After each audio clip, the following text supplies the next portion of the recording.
Let's get this started. Get the word out. Welcome to the Bonnet Chronicles. I'm your host, Kalari GXC.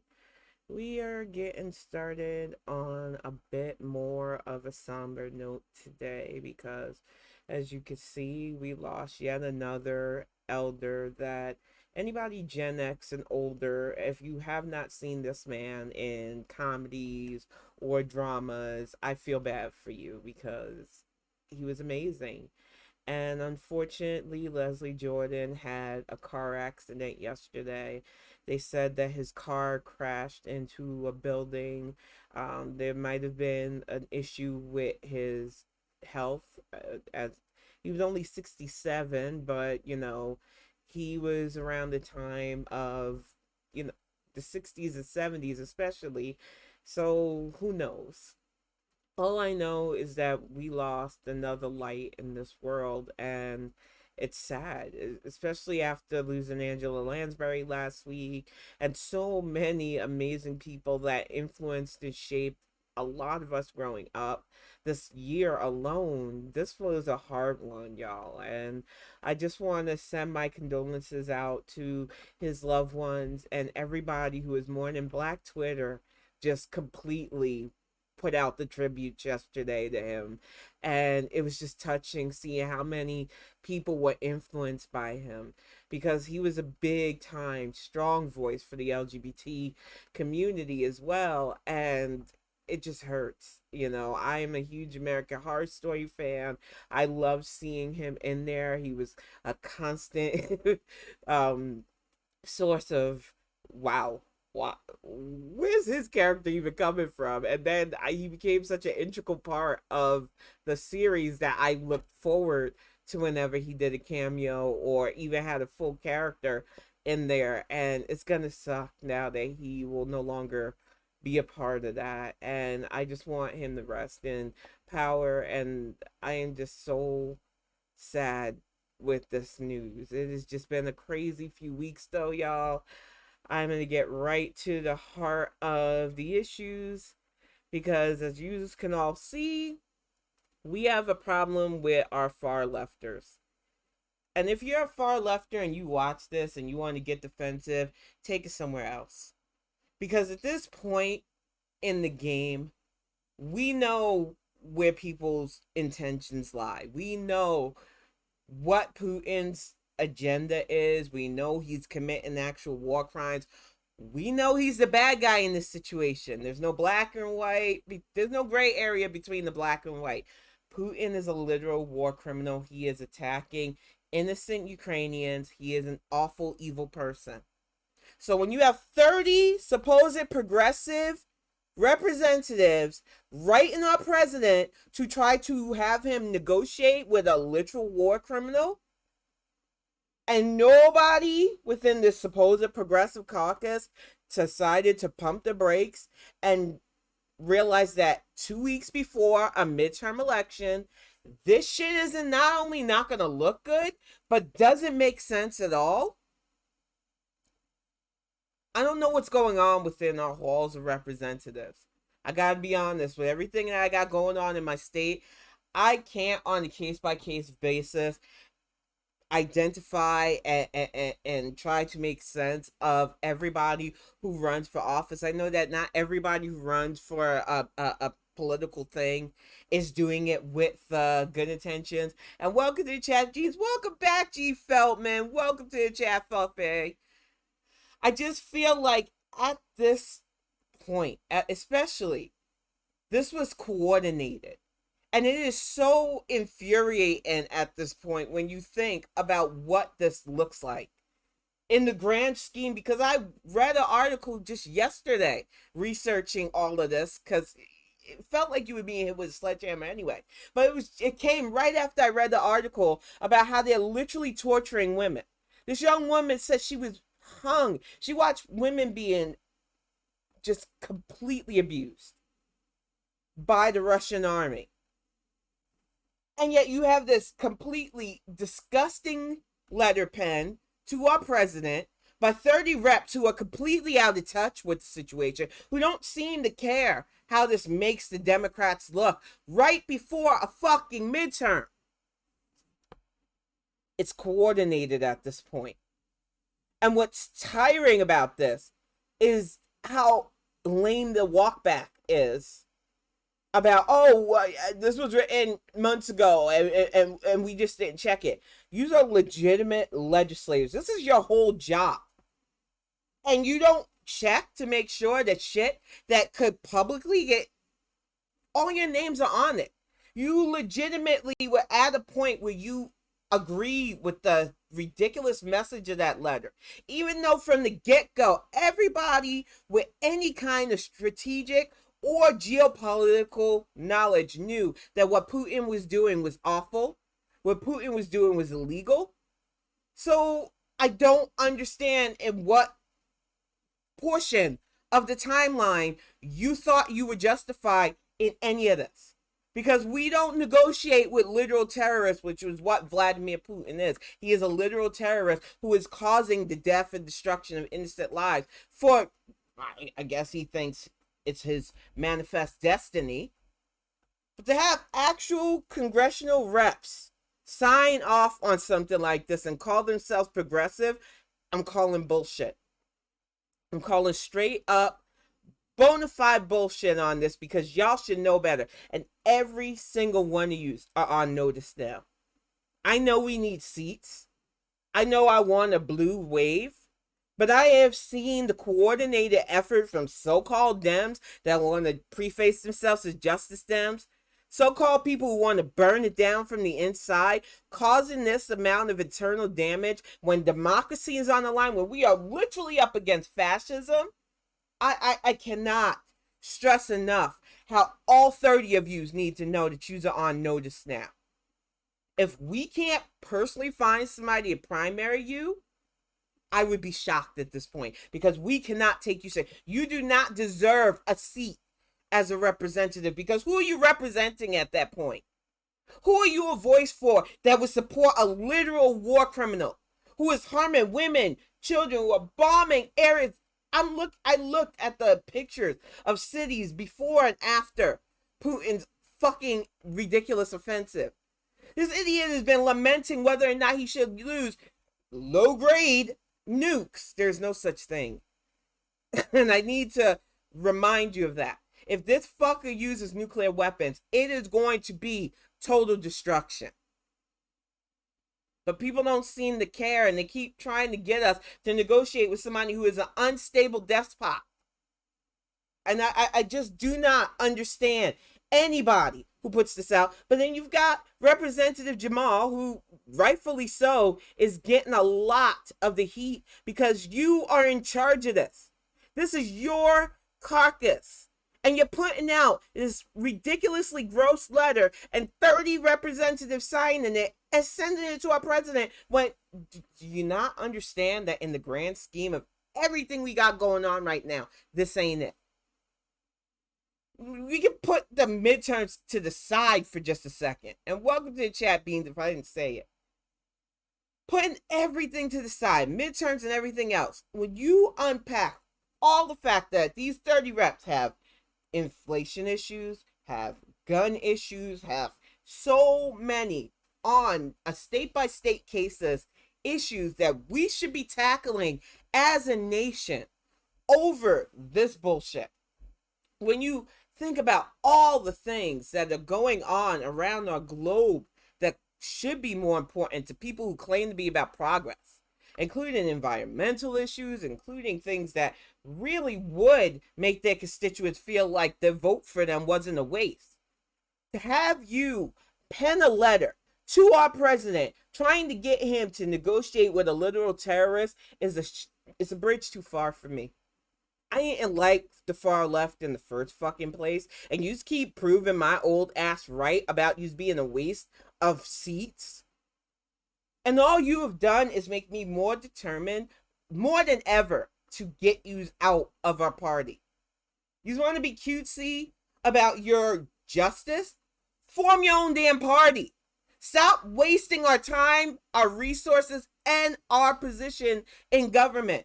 Because you're not for progress. You're a fucking waste of space. who would literally negotiate with somebody who's slaughtering innocent lives on a whim. I can't believe that I even have to fucking say all of this to people who, you should be smart enough when you run for certain office positions. But we just elect people that are like, oh, I got a cool slogan. It doesn't matter if I actually want to do the work. Call myself cutesy things like I'm on the squad, and it's like a squad, at least with a cheer squad, they're actually bringing a morality issue to a football game. They actually bring something to the table.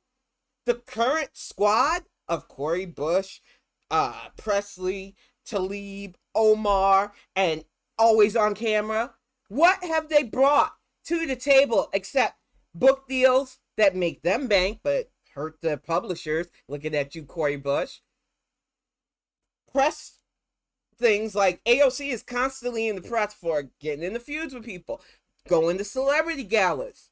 If you want to be famous, but you are wasting a congressional seat that we could use people that could actually further better agendas for our neighborhoods and beyond. And when you take the time to pen bullshit like this, but ain't none of you's got serious legislation under your belt, despite what your little fans try to argue with people on Twitter, it's not that hard to look up their homework there. I know some of yous don't like to read. I know yous are part of the TLDR generation. But for those of us who are avid readers, we can tell you that the squad don't pass legislation. Just like your other little fave, Katie Porter. Yeah, I'm getting that dig in now. Because I'm about sick of her fans too. If you prefer stunts over substance, you're part of the problem. And this shit is the epitome of stunts over substance. All 30 of those reps, I guarantee you, if you look at their congressional report cards, you will find them lacking in passing bills, signing stuff that will help all of us, and actually being on board for progress. And that is why I say this little fucking stunt of theirs is going to have more of a fallout for them than they even understand. Even though it feels coordinated to attack the party from within. And that is the most infuriating thing about this. Right now, we need all hands on deck. We are literally up against not only fascism, but as I'm going to show, because I think it needs to be shown the obvious that the news is finally starting to come around to. And he was hardly the only white man that came to the conclusion. But I like John Howard. I don't hate him. I don't follow him anymore because I like Keith Olbermann and so many other people that I used to respect in the business. I started distancing myself from white journalists about 3 years ago. There are very few that I mutually follow anymore because they've been on some bullshit. But I think they're finally starting to get the memo of their people. They're starting to see the way the river's flowing. And now they all want to talk about the obvious shit that we've been saying for generations now. That it wasn't economic anxiety. It wasn't just their pocketbook issues. These literal white supremacists want to protect their place in society. Want to lament how they're the victims. They're shrinking. They don't want to talk about how a preventable pandemic, you refuse to mask up, you refuse to vax up. You don't want the government telling you what to do. You don't care that legitimately these people are looking out for you, but they're also looking out for everybody else. That's the problem that white people have had for the last few years. They don't want equality and equity. Fucking Scott Adams said it himself. Equity feels bad to me, man. Because for them, in an equal society, they would feel even more mediocre. And that's a them problem. I'm sorry that my people were raised to be more resilient. We had to be. But if you want to get on this level, it's not that hard. Realizing the world doesn't revolve around you, knowing when to strategically mind your business, respecting stuff that you don't know, learning about it without fetishizing it. It's a big world out there. And there are way too many people that are so used to being the complete center of everything, and they just cannot They refuse to understand that the rest of us are here. We're not going anywhere. And no matter how upset or mad you are at the situation, fascism isn't going to be your friend. Yet this is what they're doing. They are full on embracing authoritarianism because they think that'll be the way to hold power. That'll be the way to hold their status against everything else. And you know what? It's sickening at this point. Y'all target the LGBT because they're different from you. You target Jewish people because they're different from you. You target black and brown and anybody that speaks more than one language because how dare they?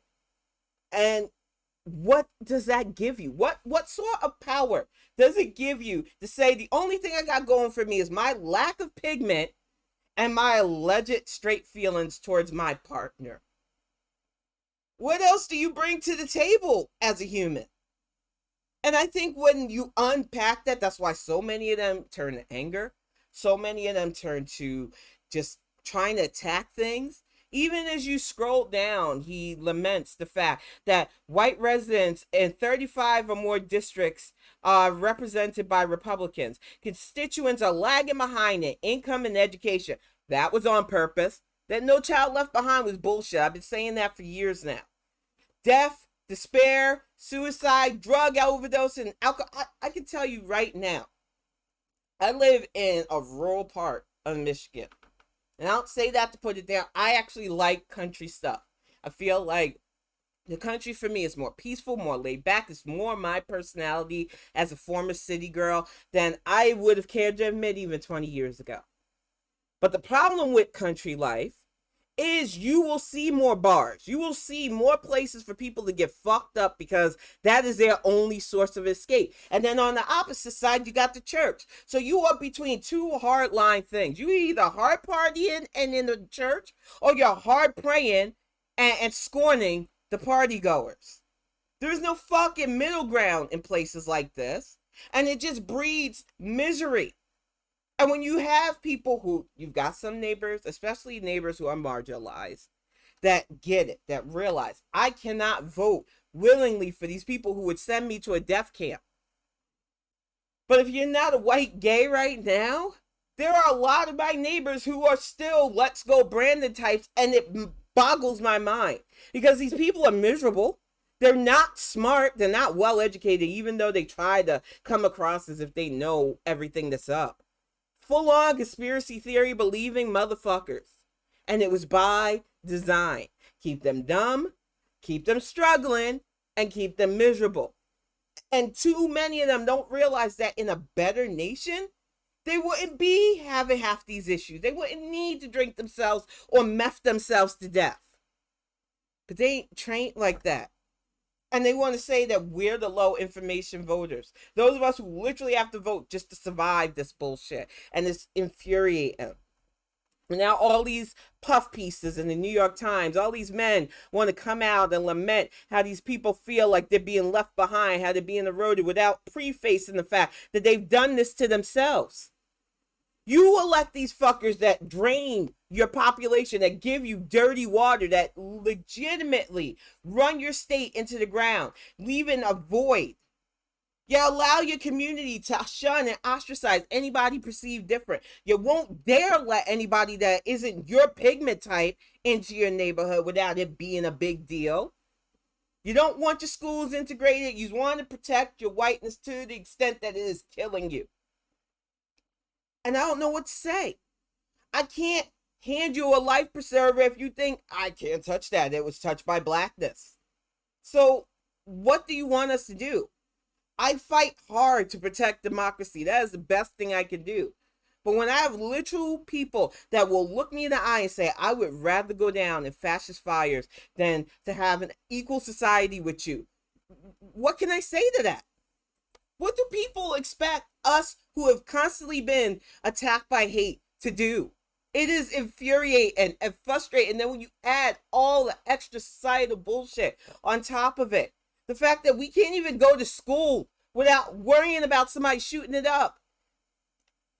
Yesterday was already hard enough. Having Leslie Jordan's death smack you in the face, and then you're inundated with the St. Louis shooting. And the fact that that young man was not able to cause the amount of carnage he wants to, I am glad the response was way better than Uvalde. But this has become so normalized in our country that it's infuriating.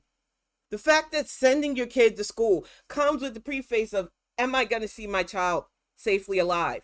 We just had that lonely kid plead guilty to 24 counts of terrorism. And he's going down for murder, and his parents are going to go down too. It has become too normalized for these people who not only are they crying for help, and I don't want to, as a mental health person, as somebody who struggles with my own mental health, I do not want to downplay the effects of mental health with these people. But the fact that this only comes up when these people do shit like this is infuriating to somebody like me who has lived with legitimate schizophrenia for over 40 years now, has never, ever in my life decided I need to get a gun and hurt a bunch of people. It's bullshit. There are a lot of other factors playing into this that people want to ignore. I keep talking about the rural rot, especially. Everybody wants to talk about urban shit. Y'all love talking about gangs, bringing up Chicago. You love talking about violent black people, but you ignore the fact that we legit have had rural rot from almost the fucking beginning of our society in America. The fact that some people are born into this awful lot in life and they become awful people because what else can they do? They have nothing else going for them. And when you got that toxic pocket of ignorance and hate fueled with alcohol and drugs and then weapons on top of it, and then you give them the internet where they leave manifestos, that Crumley kid left a literal path of how he was feeling, how he was doing, and nobody helped him. And he's far from the only one. Yet we keep ignoring this. And now we have this young man who's dead. And they want to talk about mental health again. And it's like, did he show signs? Because plenty of art students, I say this as a writer and somebody who was into music, who went to school for that stuff. My mind was not the best. And they reached out to my parents when I was 16. Saying, we think she has emotional issues. We think she really needs help. And it was dismissed because a lot of black families, especially back in the day, we didn't talk about mental illness. You don't put that on them. Nope, we don't want to acknowledge that. And deny was the way we handled it, to my detriment. So it took years before I was able to even accept what was wrong with me. And I got lucky. Because if I had been a dude, maybe I would have been like these idiots. Because I don't know if it's different for girls. I'm not going to say there was no... Miss I Like Mondays was a legitimate white woman, female school shooter. But I'm noticing that the mental health in men especially seems to be a pattern of how many people can I take down with me? And it's got to stop. And we've seen it. There's enough digital data for us to track what's going on. There are ways to mitigate this, but we are not tackling this issue seriously. Welcome to the chat, Respect. I feel like too many people want to lament how white people feel in this situation without realizing that a lot of their issues are self-inflicted, and a lot of things that they push and vote against hurt them just like it hurts us. And the reason they're doing it is to hurt us.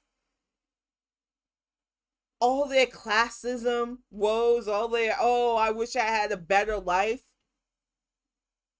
You think you're the only one? But what's worse is you don't want a better life for every American. You just want that weirdo 1950s pie in the sky pseudo happiness that wasn't even real back then. Anybody that lived in the 50s can tell you a lot of that shit was illusionary. Guys were drinking themselves to death, so were women. Quaaludes and other drugs were being used because it was a fucking illusion and it was stressful. So I don't know what these people were sold, but we need to dispel the illusion and we need to start working towards actual progress and equality. Because that is the only way to keep our species safe at this point. We have a lot of ignorant people who have platforms who want to destabilize us. And we are less than 2 weeks away from a midterm that could really reshape the way our country looks at stuff. Those of us on IUDs and anything that helps with fertility are in trouble if your state representative ends up being GOP. They have hardlined against birth control. They have hardlined against in vitro stuff. They have hardlined against anything that they don't deem natural in the so-called birth in progress, even though I guarantee you most of them don't even understand how a woman's body works. Most of them don't even know how their damn body works. Yet they want to legitimately pass these weirdo, archaic laws that not only ban birth control, they're going to cause death. And when you preface all of these hardline, pro-life, bullshit stances versus all of these stories of not only child neglect, abuse, and outright murder, it's like, what are we doing as a society? We are so hyper-focused on the making the babies, but we don't want to protect babies. We don't want to give babies a solid foundation. We don't want to educate these babies. Yet we want to keep making sure that young girls, especially, are forced into carrying them. I don't understand this particular time period, but I don't like it. We are way too digitally advanced now to be this backwards in our thinking. And I am infuriated that our country, which I know it's not a perfect nation, it's not a perfect union, it was founded on some bullshit, but we've gotten better, are still struggling against people who are openly awful. You like caught in 4K being awful. Why are we allowing these people to run us into the ground? That debate, and I'm being very nice calling it a debate, between Deathsantis and Charlie Crist was so infuriating at this point because they're not even trying. They seem to think that their base is enough to carry them and whatever other election shenanigans. And I am begging you, Democrats in Florida, turn out. If you haven't early voted, if you haven't absentee ballot voted, if you can do that, turn out. DeSantis has run your state into the ground far too much. He has enough sway to treat migrants like they're toys. You need a better governor.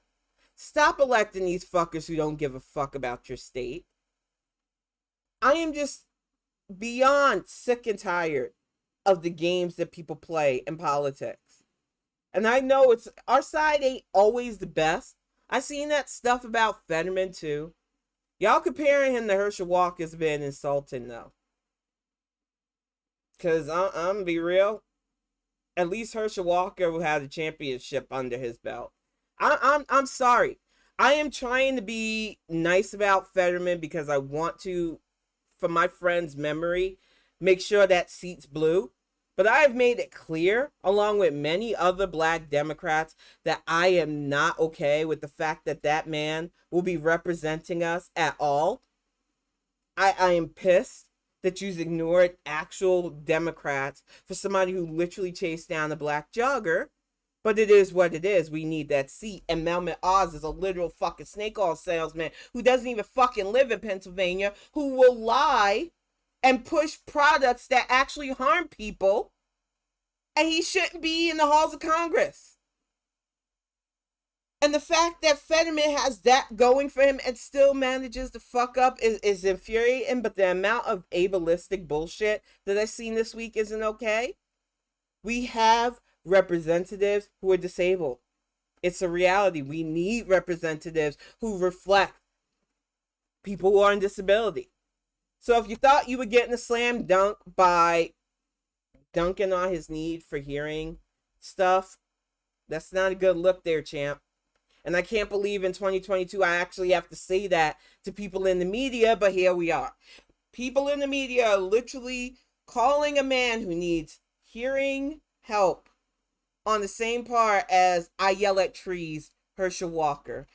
And like I said, I don't like either of them. But if you're going to start comparing and contrasting cognitive features, which that's infuriating in its own right, the fact of the matter is both of them, for me, would be a no if I had to vote for either one of them.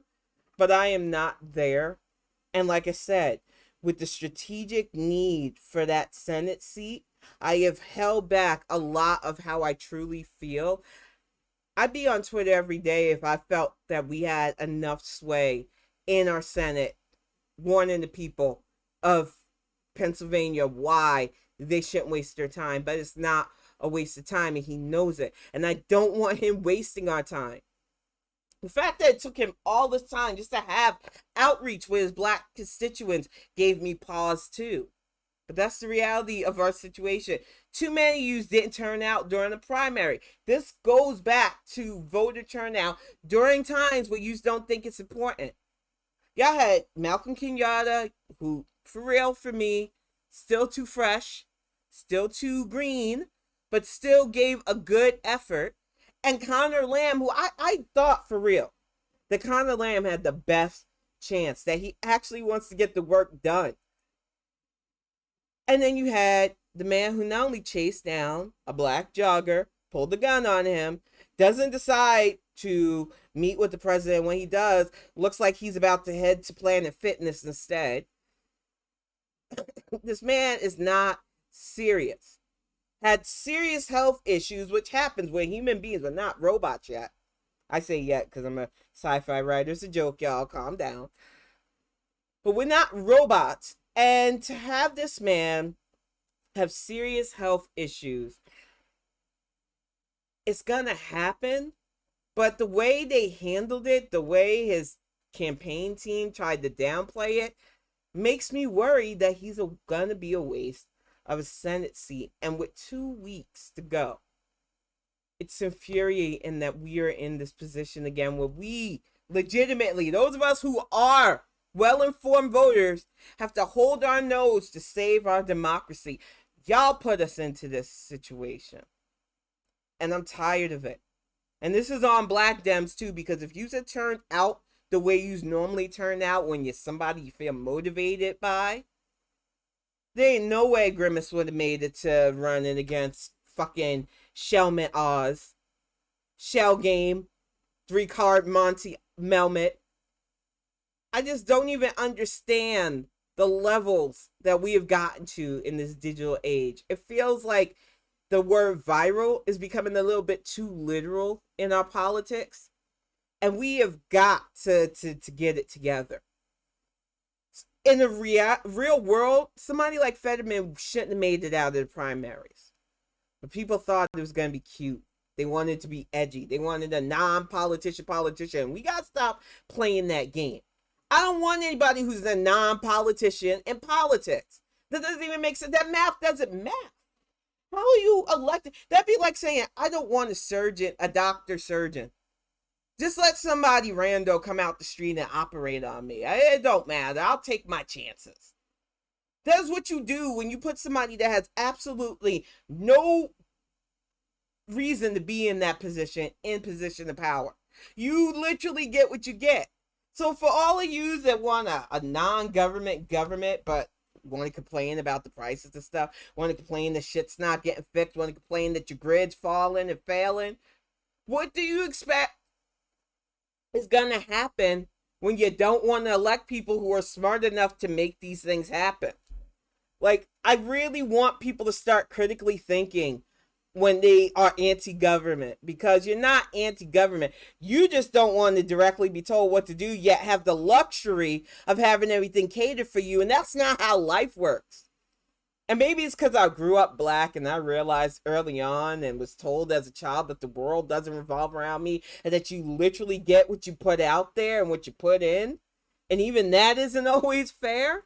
To watch you fuckers make demands and whine and lament about the shit that you don't have, yet you legitimately hardline go for the suffering of all of us. It's infuriating. And then when you pair it with everything that keeps going on in this nation, it feels like we are constantly sledgehammered by awful. And that has got to change. I thought about, because I was reading the article about Miss, I want to say her name right. It says Kusakawa, but they call her Kutska. Miss Jean Kutska, was one of the teachers that lost her life yesterday. And what troubles me is how many people will probably forget her name when the next school shooting comes. She worked with that school for years. She was such a fixture that people don't remember a time when she wasn't there for that school. She was the epitome of somebody that was probably called an ally but didn't call herself an ally. She helped shape creative minds, and she probably looked after the young man that took her life, which is the saddest part of all of that. And what hurts about her death is she went in with the hope to help guide people, help make people's lives better through art and creativity. And she paid for that love and dedication with her life. And she's a school teacher. She wasn't a soldier that signed up for putting her life on the line. She wasn't a firefighter or a cop. She was a school teacher whose whole job was to help shape the minds of people. And I know the teachers can only do so much, and their hands are already tied. So it goes back to what I said in the last Bonnet Chronicles. We need more resources for especially our public and all schools. We need more focus, not on safety officers and resources. It's real funny how our schools went hard line on bringing the police in. Hard line on things like metal detectors and stuff, which thank God yesterday helped end a lot more of potential carnage. But we also need more social workers. We need more licensed therapists. We need students to feel whole. And honestly speaking, I will say this until my last breath. I hate the way our schools are structured. I hate the learning experience. I am a product of that learning experience. I got by. There were certain aspects I did like, but I think I would have flourished more if we didn't have the pressures of testing, the pressures of being judged. Learning should be a full-on interactive experience, and in this digital age, there is absolutely no reason why it shouldn't be catered to the students' likes, abilities, and pacing.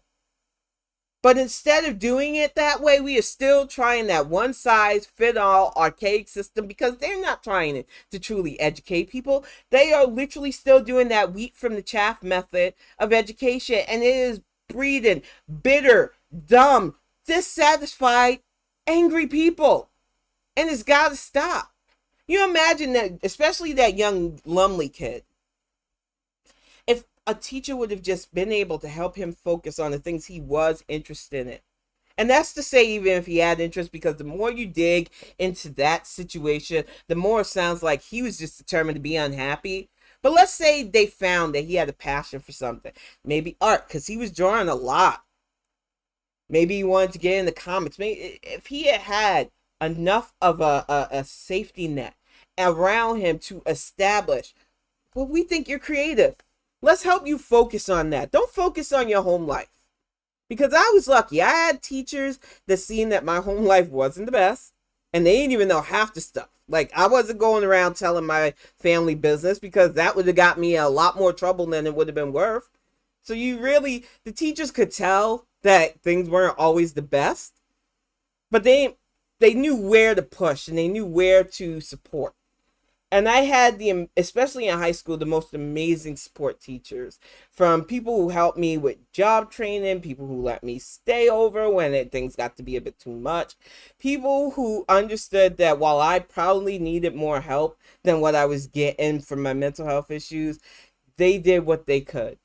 They kept an eye out on me. I got lucky. I was probably one of the few because New York is a fucking big ass state. And back then, they didn't have the resources. They probably still don't have the resources for that. When you have people who tend like writing, even though I was told that it wasn't going to be a moneymaker thing by people who should have had my back, I had teachers who are like, you have a creative mind. We want you to continue on. Please keep doing it. And that was all I needed to hear to keep going. And it did take me a while. It took me years to feel confident enough to do it.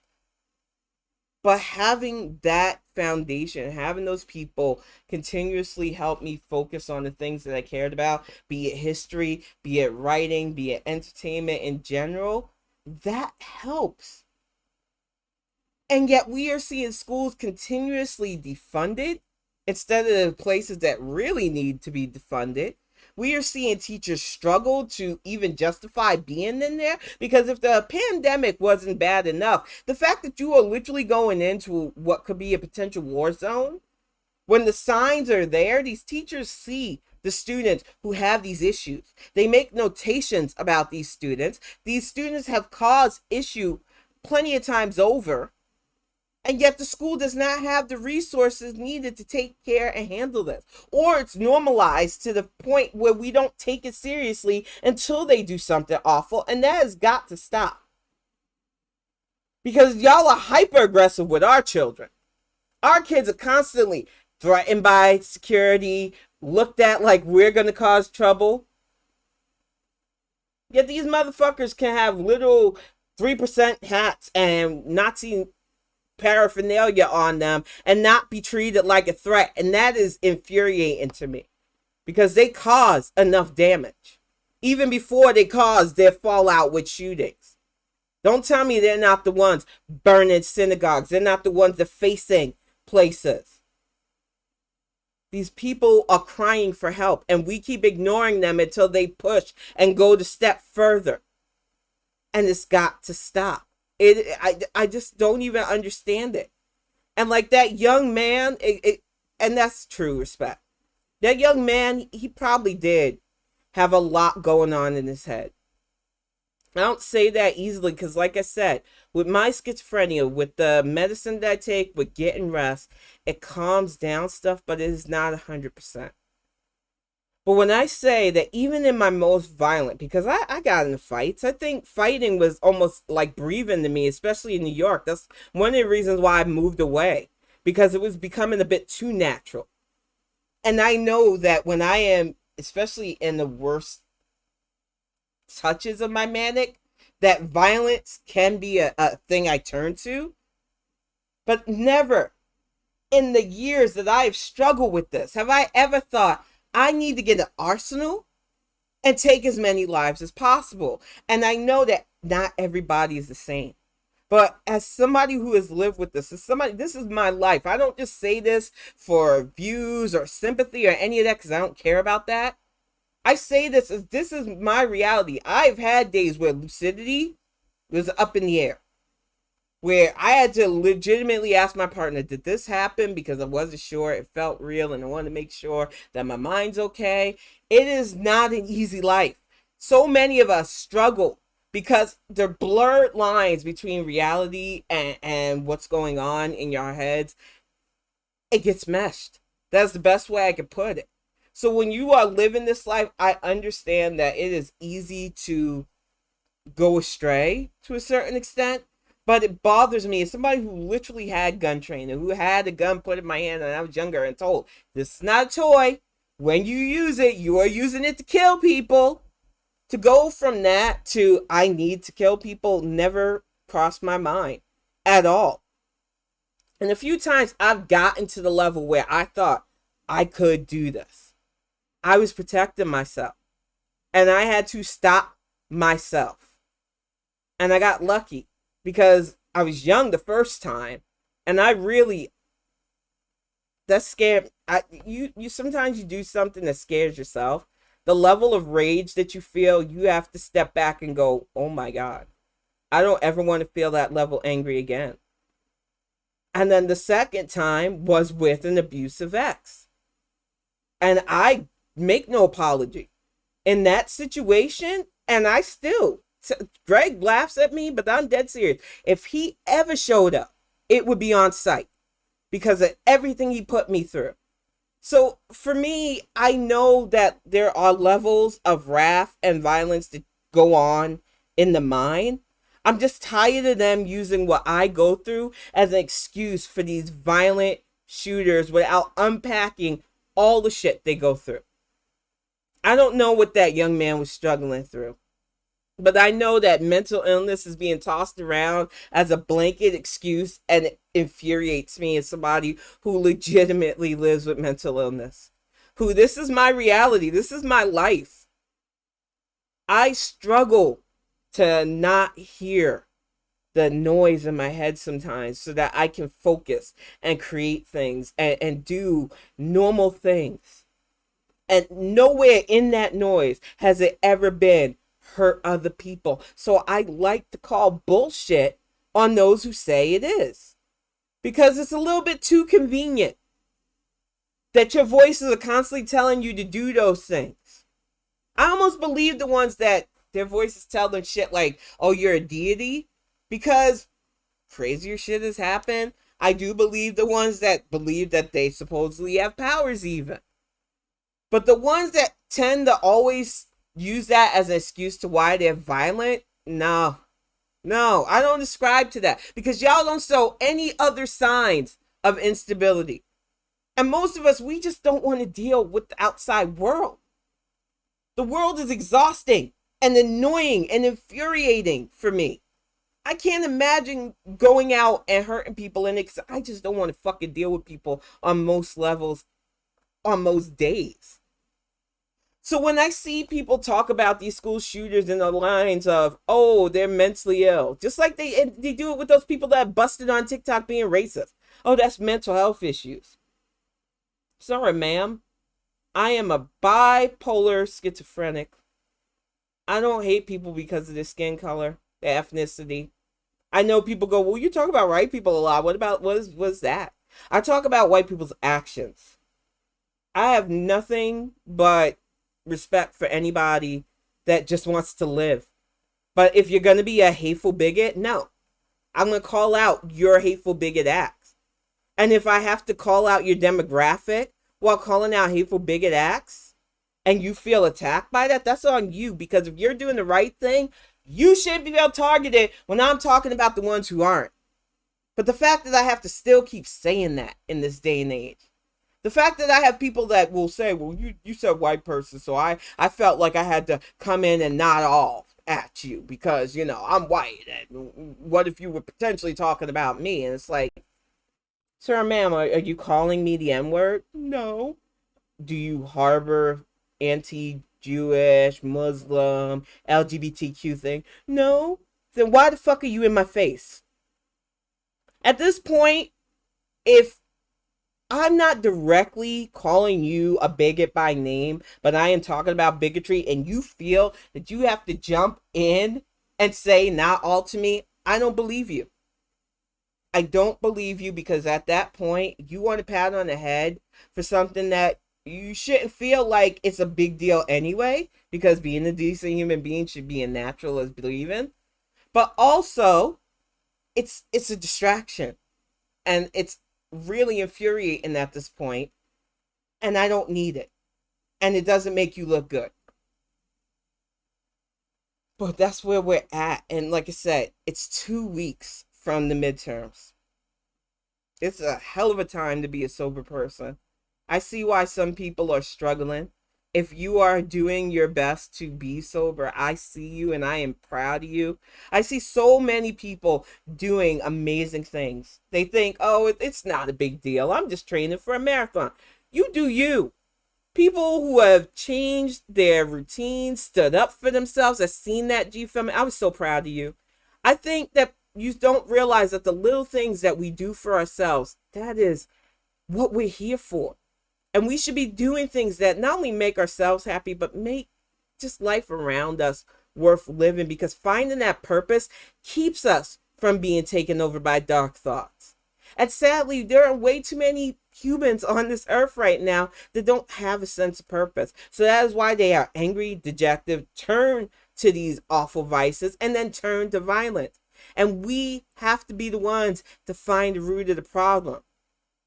Yet, instead, in this viral age, too many people are trying to be viral, get clicks, views, amass some kind of social media power. They're doing all these weird-ass protests where they're defacing works of art. I've seen that video of the young women with the tomato soup. Then I seen the German, and I'm assuming they're German because they were speaking in German, couple. I don't know if they were together or not. They seemed like a couple. They were very unpleasant, throwing mashed potato on things to talk about food waste. So you wasted food to complain that there's not going to be enough food to feed people. All the energy that your little protest could have did, you could have ran a soup kitchen. You could have planted some food. You could have actually grew a community garden and fed people, but that's not what you want. You wanted attention. And now you got it. And your cause looks stupid. You're a bunch of privileged brats who don't understand that your little protest ain't going to help the situation. All that energy you did to go viral for a few seconds and have a whole bunch of commentators call you idiots. You could have literally set up a greenhouse, grew actual vegetables, and helped feed people if you cared. Because a lot of y'all, I seen those weird vegan protests too. If you care so much about your cause, be proactive in your cause in ways that actually help people. Because that is the only way in this day and age that you're going to prove to people like me, my cynical ass, that you actually care about what you're talking about. Not defacing a work of art that is irreplaceable because you think you're making a thing against people who are rich enough. Most art museums, especially fine art museums, are lesson areas now. Rich people don't go to those things. Most rich people are too busy getting scammed by crypto and Bitcoin bullshit, trying to figure out their digital wealth. They are not sitting in art museums. So what you did was take that away from school kids. What you did was take that away from people who, when it's free, because there are some art galleries in New York especially, I think Wednesday was the free day, that allow people to come in and look at the paintings. You're taking that from them. So I don't understand what your message about the population and food was. But maybe if you're focused on voting for people who actually want to do stuff like allocate resources to farmers, no matter where they come from, because Black farmers, LGBTQ farmers are still struggling. Maybe if we learned how to share our resources better and had legislators who didn't pull stunts like what Abbott did, fucking over stuff for a migrant check. Maybe if we had less people trying to protect white supremacy over actual equality, we wouldn't need you doing these ridiculous stunts and wasting food to talk about food waste, because that doesn't even make sense. I keep trying to think in a world where using food on a painting to talk about food waste makes sense, and I get nothing. That soup that you wasted could have went to the person that you were complaining won't have enough to eat. Well, they won't have more to eat because you just threw actual soup onto a fucking painting. I don't understand the young. And I know that people go, well, people protest all the time. Yeah, when it makes sense. And their protest normally doesn't come with defacing precious artwork. I don't understand what these people think they're doing, but you're not working for a cause. I seen that one young man who put his life in danger on a bridge because he wanted to talk about the environment. It's like, I know you think going viral will get more people to your cause than actual, working with politicians, voting, getting your voice heard within constructive ways. But just because the digital age has made a lot of people wealthy with virality does not mean that is going to keep going. It's running its course. People are fucking tired of all of these so-called viral people.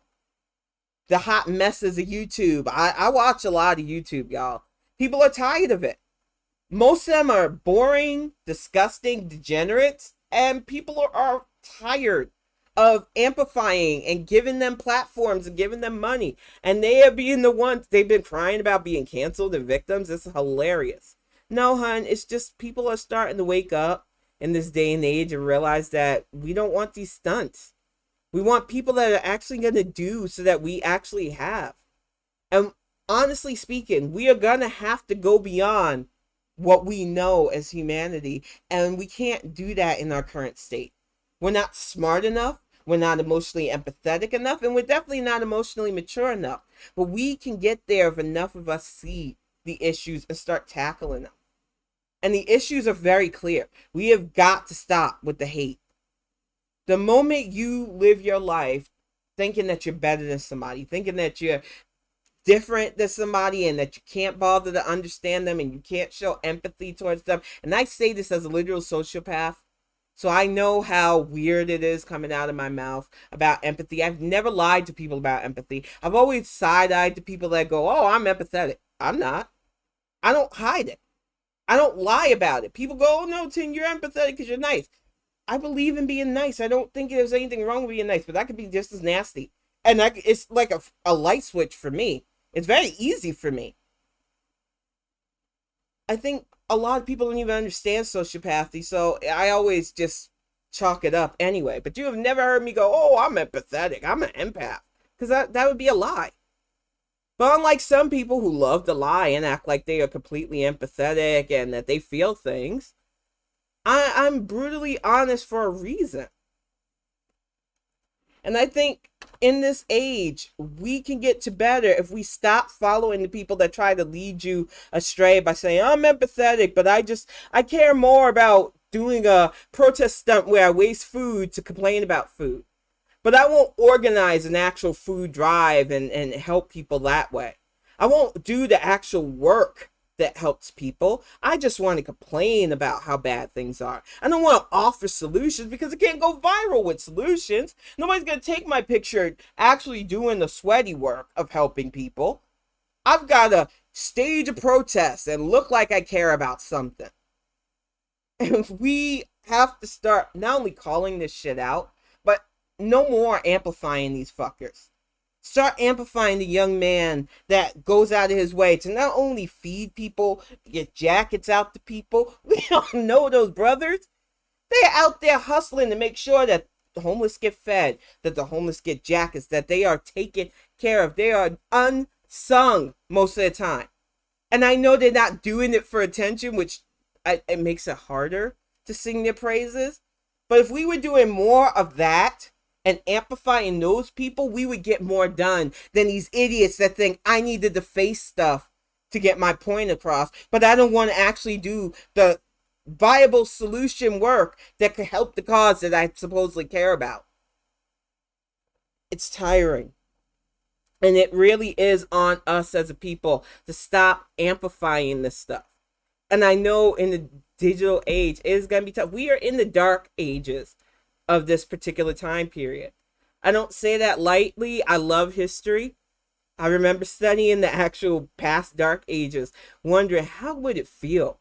There were plagues. The world felt like it was ending all the time. The environment was crazy. People were dying left and right, and information coming in from all over the globe. It's just crazy. How did people live through it? And then you go, 10. You're actually living through this right now. This is how people back in the days of the bubonic plague were going through it. People dying of a preventable pandemic, not wanting to bathe, not doing the right thing, helping spread it further. Globally, millions of lives just snuffed out, not knowing who you could even trust. We are literally reliving the dark fucking ages of history in the digital age. And it is infuriating because we should be smart enough to not be going through this again, but here we are. When you think about it on that level, and then you think about what we could potentially repeat again because idiots are literally cozying up to the ideas of fascism, sending letters to our president telling us to negotiate with a literal war criminal. I just don't like it. And as a Gen Xer, as I said on the last Bonnet Chronicles, I am sick and tired of living under the threat of nuclear annihilation. That song has been playing all my damn life. I want a new song. I want it to end. I'm tired of it. So many of us know what that feels like. We were literally the generation of duck and cover. That shit wasn't going to help us. It didn't stop them from doing those drills, but what did they think was going to stop? If a nuclear blast happened, ducking and covering ain't doing shit. But so many of us remember that. And now we've got active shooter drills to teach our kids and another potential duck and cover. And I don't know. I don't want this. This reality sucks, and we need to make it better. And we need to be as smart as the devices that we're constantly on to make it better. It is on us to get this system where it needs to be, y'all. And I know we can do it. I know there's enough of us to see this for where it is. But hate is in its death throes, and it is doing its damnedest to take as many of us out with it. And we have got to be protective, proactive, and show them that they're wasting their time. They're never going to be completely gone. I am 100% cynical. I do not believe that hate doesn't have its roots in the hearts of most humans. I just think most of us realize early on in our lives we don't need it. We don't need to exclude people to feel good about ourselves. But there are way too many people indoctrinated in feeling that way. There are way too many people on the fence about protecting it because, oh, I'll be all right no matter what. And there are too many of us who have been hurt by it, who don't know where to go, and we have got to get it together. I think about where we could be once an actual renaissance happens, because like every historian, the Dark Ages was followed by a supposed renaissance. It was more of a renaissance for rich white guys especially, but it did happen, the age of so-called enlightenment. But this time our age of enlightenment will come with LGBT, with Black people, brown people, Jewish people, Muslim people, atheists, because that is the reality of our world. That has been the reality of our world since its inception, no matter what some people try to teach you. And the difference is, as our devices continue to get smarter, we need to start matching that. And it's on us to get better. Can't nobody but you make you better. And I really hope that if you're bothering to watch this, because I know that the people in my chat, they're already amazing. They're already doing what they can to not only be better people, but to just continue to find ways to make their lives better. If you are bothering to watch this when I put it up on YouTube, you've got to find the pace you can be at making yourself better. Whether it's a hobby you didn't think that would matter to you, but does because it's been in your life. Whether you need to learn a new language, there's no reason to limit yourself. There's no reason to stop yourself from branching out and seeing how big this world is. I feel like too many people that you get scared because maybe you've never been out of your small town. Maybe you've never been around people that didn't look like you or think like you, supposedly. That's a you problem. And we need you to get out and see the world, even if it's through the digital lens at first, and realize that you don't have to limit yourself because of fear. But I will be back on Friday. It is time to go make dinner. Ladies, thank you so much for sitting in. I appreciate y'all so much. It is just been a crazy few days, and I agree. Diversity and just so much could lead to emotional maturity. And I do believe that the renaissance that happens after this particular dark period is going to be off the chain. It just sucks that we've got to live through this darkness before we get to see the light. I'm just hopeful, as somebody who loves history, that that good time will happen. It just sucks that we have to go through this really dark period of complete ignorance and apathy before we get to that better path. But I do believe wholeheartedly that we're going to do that. And I do believe that it's because of people like y'all that it's going to happen. It just takes more time because we really are in the digital dark age. But I'm going to get ready to wrap this up. I will definitely be back on Friday. Thank you so much for sitting in, y'all. I'm going to go make some dinner, get this uploaded to YouTube, and chill with the family for a bit. Ladies, take it easy. Have a great rest of the week, and I will see you Friday night if you're sitting in.